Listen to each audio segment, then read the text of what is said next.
बातमी आता कुंभमेळ्यातून। महाकुंभमेळ्यात त्या तिसऱ्या अमृत स्नानाला सुरुवात झालेली आहे। सर्वात आधी नागा साधूंनी स्नान केलं आणि त्यानंतर मग महानिर्वाणी आणि निरंजनी आखाड्याने संगमात जाऊन स्नान केलं। आतापर्यंत 35 कोटींपेक्षा जास्त भाविकांनी महाकुंभात स्नान केलंय।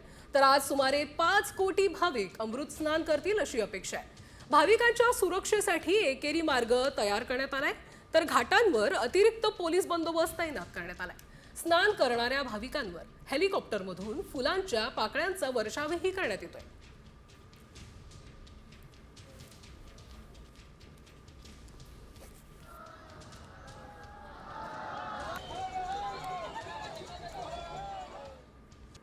बातमी आता कुंभमेळ्यातून। महाकुंभमेळ्यात त्या तिसऱ्या अमृत स्नानाला सुरुवात झालेली आहे। सर्वात आधी नागा साधूंनी स्नान केलं आणि त्यानंतर मग महानिर्वाणी आणि निरंजनी आखाड्याने संगमात जाऊन स्नान केलं। आतापर्यंत 35 कोटींपेक्षा जास्त भाविकांनी महाकुंभात स्नान केलंय।